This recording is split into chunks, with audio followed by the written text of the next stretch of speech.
সাংবাদিকদের কাছে আমার একটা অনুরোধ, বাইরে যে পোলাটা মনে কর ভাই আগ কইতাছে দেশের মানুষের লেগিয়া তারে পাশাই রাখার দায়িত্ব না, পারলে এরা আমার কাছে কিছু কিছু সাংবাদিক সব না, এরা চাই জেলায় না কইতাছে এটা নিয়ে গলা টিপা মাইলে লন যায় কেমনে আগ কইতো।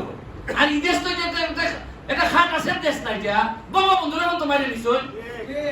যে লোকটা দেশ স্বাধীন করলো তারে পাকিস্তানিরা করে হাত দেয় না, তারে আমরা দেশের মাঝে মাইরে দিছে। সাইনে তারে জেলকে মাইরে দিছে।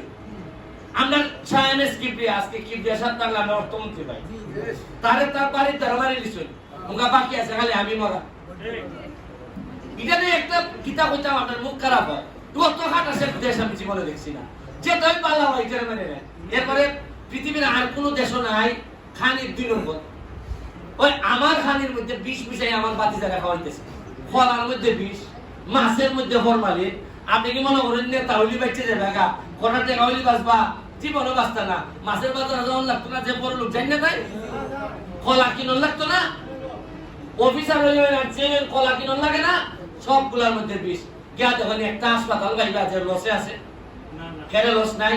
কারণ খালি রুগী আর রুগী, খালি রুগী। কটা টাকা রুজি করলা, একলা ওষুধ হইব টাকা দেবি। বাপ্তার জন্য আমি যাই চৌকা গড় 2 লাখ টাকা জমা আছে, কিছু আইন উন্নতি হয়েছে। 1 লাখ ছোটখাটো 3 মাসের মধ্যে ভাইবা একলা অসুখ ঘরের মধ্যে একজনের হয়েছে।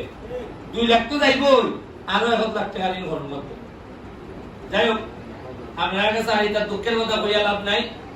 আমরা সবাই মিলে একটা বঙ্গবন্ধুর সোনার বাংলার একটা অংশ বানাইতাম।